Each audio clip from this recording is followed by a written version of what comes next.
falarmos sobre a fórmula de Darcy e as suas aplicações em condutos, é preciso entendermos um pouco sobre a perda de carga. Bom, a perda de carga, no princípio, acreditava-se que ela fosse o resultado de um atrito da massa fluida com as paredes da tubulação. Bom, essa conceituação ela é errônea, uma conceituação errada, pois, independente do tipo de escoamento, existe uma camada de velocidade igual a zero às paredes, que é conhecido como a camada limite.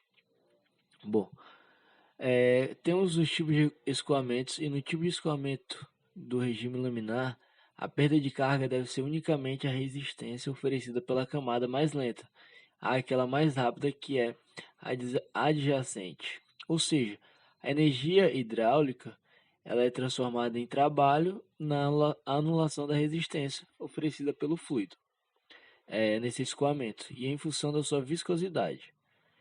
Essa resistência é em função das tensões tangenciais e promovem a transferência da quantidade do movimento. Esse é o regime laminar. No regime turbulento, além do fenômeno descrito anteriormente que eu falei, que é o laminar, existe ainda a perda de energia nos choques moleculares oriundos do movimento dessas partículas. Bom, a perda de carga ela é diretamente relacionada com a turbulência que ocorre no conduto. Com esta ponderação, é possível imaginar que uma tubulação retilínea, a perda de carga seja menor se comparada com uma tubulação semelhante, mas com uma série de peças especiais, tais como curvas, cotovelos, entre outras interferências que podem ocorrer no percurso do conduto. As peças especiais provocam perdas de carga localizadas pela maior turbulência na região da peça, pois alteram o paralelismo das linhas de corrente. Para efeito didático, vamos separar as perdas localizadas da perda de carga ao longo de uma canalização retilínea ou perda de carga contínua. A fórmula de Darcy, ou universal, como também é conhecida, é uma fórmula de uso geral, e ela serve tanto para o escoamento em regime turbulento quanto para o regime laminar, e é também utilizada para toda a gama de diâmetros. Bom, a fórmula ela é J igual F vezes V ao quadrado sobre D vezes 2 vezes a gravidade. Ou então ela pode ser usada também de outra forma, que é J igual 8 vezes F vezes Q ao quadrado sobre π ao quadrado vezes G vezes D à quinta. Bom, esse F ele é o coeficiente que depende do material de estado de conservação das paredes ou determinado no diagrama de Mould. Esse diagrama é o que vocês estão vendo agora na tela. Esse é o diagrama. Na hipótese do regime laminar, F é independente da rugosidade relativa, que é E dividido por D, e é unicamente em função do número de Reynolds, que é dado por F igual a 64 dividido por Reynolds.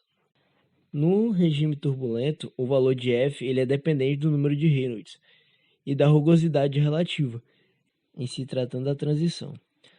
No regime turbulento pleno, o número de Reynolds não tem influência, mas apenas a rugosidade relativa. A rugosidade relativa é a relação entre a rugosidade do material e seu diâmetro. A tabela fornece a rugosidade dos materiais mais comumente utilizados. Bom, nas equações, a perda de carga é unitária, ou seja, é a perda de carga que ocorre em um metro da canalização retilínea. A perda de carga ao longo de toda a extensão da canalização é dada por, a fórmula é essa que vemos agora na tela, que é HF igual J vezes L, em que o L é o comprimento total da canalização retilínea, em metros.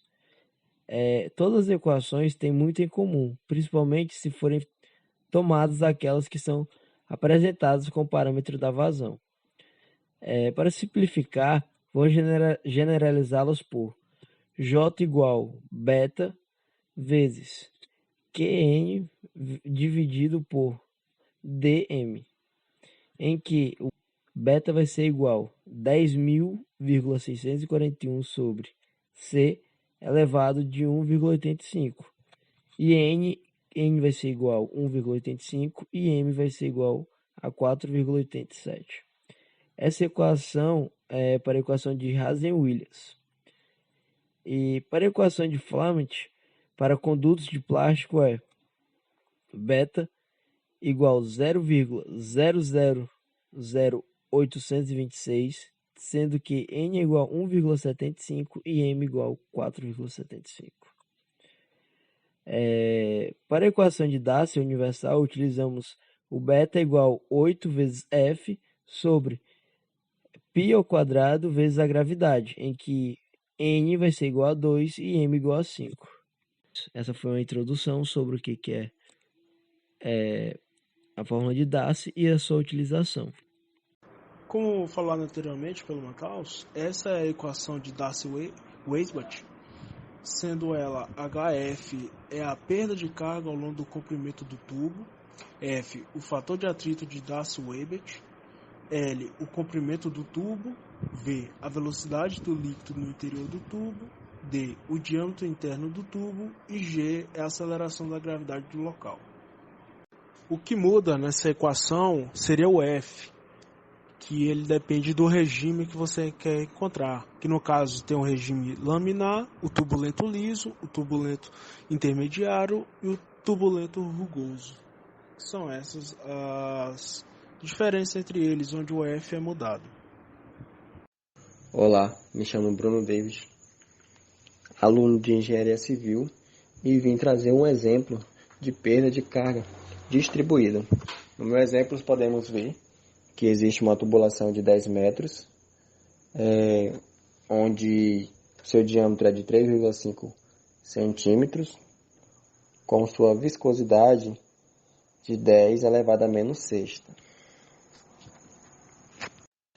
Vale lembrar que o meu material é aço. Entramos a parte da fórmula, HF, que é igual a F vezes L sobre D, vezes G ao quadrado sobre 2G. Vale ressaltar que o meu F é o meu fator de perda, que encontramos no gráfico, na tabela. Dando continuidade, começamos por calculando a velocidade em relação à vazão. Vazão que é dividido pela área, então ficamos V é igual a 4 vezes o Q sobre π vezes D ao quadrado, que fica igual a 4 vezes 0,005 sobre π vezes 0,035 ao quadrado. Aí encontramos o resultado do meu V, que fica 5,2 metros por segundo. Nesse passo anterior, vale lembrar que tudo tem que estar em metros. Por isso que onde era meu diâmetro ficou 0,035 e em litros, que é a substituição do meu Q, ficou 0,005. Ao encontrar a minha velocidade, que gira em torno em uma média de 5,2 metros por segundo, podemos ir para o passo do Reynolds, que é a velocidade vezes diâmetro sobre a viscosidade. Logo após encontrar minha velocidade, que gira em média 5,2 metros por segundo, podemos ir para o passo do Reynolds, que é a velocidade vezes diâmetro sobre a viscosidade. Fazendo a substituição, fica 5,2 vezes 0,035, que é meu diâmetro em metros, sobre 10 elevado a menos 6. Com isto, eu vou conseguir encontrar o meu resultado de 1,8 vezes 10 à quinta. A partir de agora, eu vou na tabela, faço a minha consulta. Como eu sei que meu material é aço, pego o meu resultado de K, que é 4,6 vezes 10 elevado a menos 5, certo? Agora que eu já sei os valores do meu material, eu venho com a minha substituição. 10 sobre K fica 0,035 sobre 4,6 vezes 10 elevado a menos 5, que vai me dar o resultado de 760. Agora que eu tenho o meu valor de Reynolds entre D sobre K, eu faço uso do meu diagrama, da minha tabela, que me permite achar o meu fator de perda. Eu identifico o meu valor de Reynolds, traço uma curva até coincidir, até ter interseção com o meu valor de DK, até encontrar o meu valor de DK. Seguindo esses passos, eu vou encontrar um valor em média do meu F.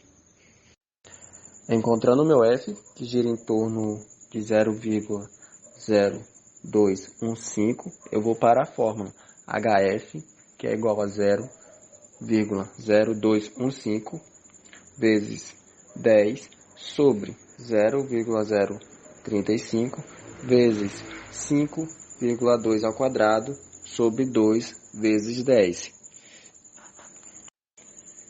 que me dá o resultado de HF igual a 8,3 metros. Ou seja, a minha perda de carga distribuída gira em média 8,3. De acordo com os dados informados na questão, nós vamos calcular o número de Reynolds primeiro, certo? Tem a fórmula, e aí nós substituímos na fórmula os valores. E nós chegamos a esse resultado aí de 60,9600. De acordo com os dados informados na questão, nós vamos calcular o número de Reynolds primeiro, certo? Tem a fórmula, e aí nós substituímos na fórmula os valores. E nós chegamos a esse resultado aí de 60,9600. De acordo com os dados informados na questão, nós vamos calcular o número de Reynolds primeiro, certo? Tem a fórmula, e aí agora a gente vai calcular a rugosidade relativa, que é o E sobre o D. Aí agora, depois desse resultado achado, a gente vai lá no gráfico, analisar o diagrama de Mode, e a gente vai encontrar o F, que é aproximadamente 0,013. Depois a gente vai aplicar a equação de Darcy, né, e substituir os valores na equação, as letras pelos valores.